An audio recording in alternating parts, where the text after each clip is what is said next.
जय चौधरी जिंदाबाद। मुझे चोई साहब ने इतना दिया कि मेरी कोई चीज़ उनसे मांगने की ना हिम्मत है ना इच्छा है। और छोटा होने का ना नुकसान ही नहीं, फ़ायदा भी बहुत सी बार मिलता है। जितनी ज़्यादा सीटें हमें मिलेंगी उतना ज़्यादा राष्ट्रीय लोकदल ही नहीं एनडीए भी मजबूत होगा। और उन्होंने मुझे जिलाध्यक्ष बनाया।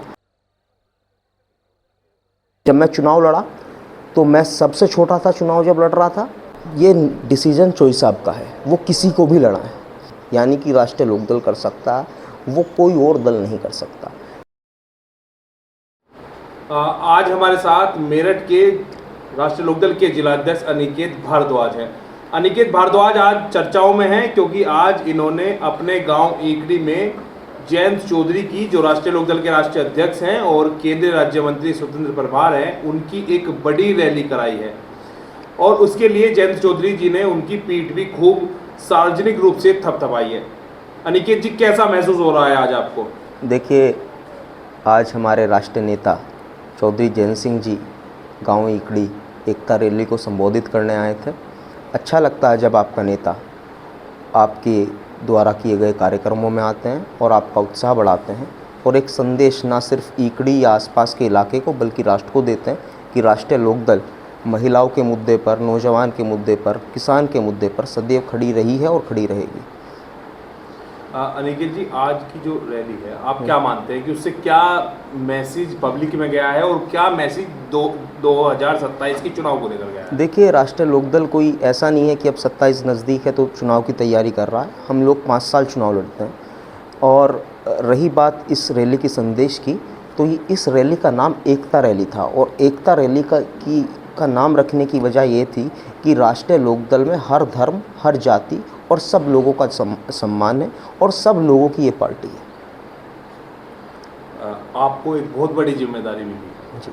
आप जिला पंचायत सदस्य भी हैं और जिलाध्यक्ष के रूप में भी आपका चौधरी साहब ने दिया है। तो कैसे ये संभव हुआ? आपने डिमांड की थी या बिना मांगे ही ये पद मिला है? देखिए, चोई साहब की मुझ पर विशेष कृपा और लगाव रहा। मेरी उम्र 23-24 साल की थी जब उन्होंने मुझे चुनाव लड़ाया, और ना सिर्फ लड़ाया बल्कि जिताया। और आज मेरी उम्र 28-29 वर्ष की है और उन्होंने मुझे जिलाध्यक्ष बनाया। मैंने कभी चोई साहब से ये नहीं कहा कि मुझे आप जिलाध्यक्ष बनाएं। उसके पीछे क्या कारण रहे मैं नहीं जानता, पर चोई साहब ने शायद मैं समझता हूँ कि नौजवानों के लिए संदेश दिया हो और ये एक संदेश देने की कोशिश की हो कि राष्ट्रीय लोकदल में हर व्यक्ति का सम्मान है, हर धर्म का सम्मान है, हर जाति का सम्मान है, हर व्यक्ति का सम्मान है। एक पीक टाइम है किसानों के कामकाज का और राष्ट्रीय लोकदल को किसानों की, मजदूरों की पार्टी कहा जाता है। जी। गेहूं कटाई में किसान लगा हुआ है और जैसे कि कल का एक मौसम का पूर्ण अनुमान है कि खराब हो सकता है, बारिश हो सकती है। ऐसे में किसान डटकर अपने खेत में है। ऐसे में आपकी जो रैली सफल हुई है, भारी भीड़ उसमें जुटी है, इसके पीछे कैसे आपने काम किया? क्या रणनीति आपकी? देखिए, हम लोग गांव-गांव गए, डोर टू डोर भी किया और नुक्कड़ सभाएं भी की। और यहाँ चोई साहब को रैली सफल करना, चाहे कितनी भी विषम परिस्थिति हो, कोई बड़ी बात नहीं है। चोई साहब से लोग बहुत लगाव करते हैं, राष्ट्रीय लोकदल से बहुत लगाव करते हैं। और लोग ये समझते हैं और जानते हैं कि अगर किसान की लड़ाई, मजदूर की लड़ाई और नौजवान की लड़ाई कोई लड़ने का काम कर रहा है तो वो राष्ट्रीय लोकदल है, वो चौधरी जयंत सिंह है। जिलाध्यक्ष के रूप में अनिकेत भारद्वाज की अब क्या रणनीति है? देखिए, रणनीति मेरी ये होगी कि ब्लॉक वाइज और बूथ वाइज हम लोग अपनी पार्टी को मजबूत करें और हर ब्लॉक पर, हर बूथ पर हमारी पार्टी का मजबूत कार्यकर्ता कैडर हो और राष्ट्रीय लोकदल की नीतियों को हम लोग ब्लॉक वाइज और बूथ वाइज गांवों-गांवों तक और गली-गली तक पहुंचाएं। आपकी उम्र केवल 28 वर्ष है जी।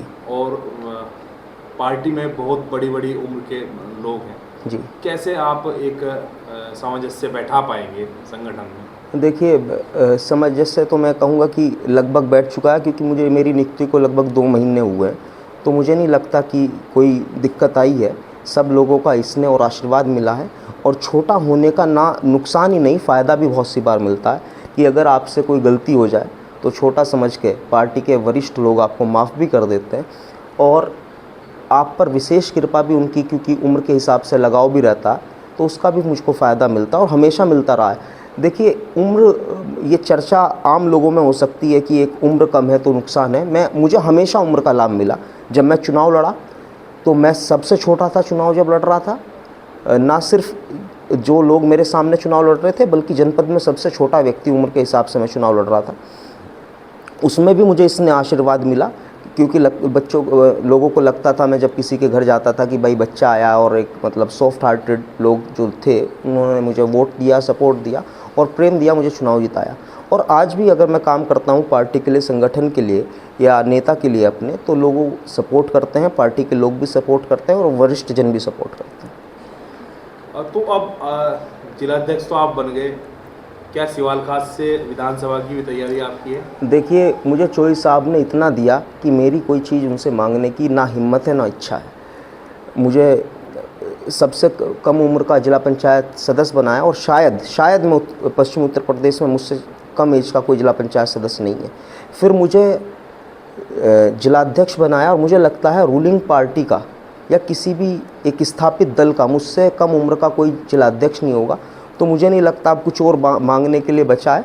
जो चोई साहब का निर्देश होगा, जो उनका आशीर्वाद मिलेगा, वो मिलता रहेगा, और उनके निर्देश के अनुसार हम लोग काम करते रहेंगे। समर्थक तो कहते होंगे कि भैया सिवाल खास से आपको लड़ना है इस बार। नहीं, ऐसा नहीं है। देखिए, ये डिसीजन चोई साहब का है, वो किसी को भी लड़ा है, और उनके निर्णय में हम सब लोगों का सामंजस्य है, और जो वो कहेंगे उसी के अकॉर्डिंग हमें काम करना है। अब तो आप सीधे तौर पे संगठन से जुड़ रहे हैं जी। क्या लग रहा है कि एनडीए में राष्ट्रीय लोकदल को कितनी सीटें पश्चिम में मिल सकती हैं? कितनी सीटों पर लगभग दावा रहेगा? मेरठ की बता दीजिएगा आप।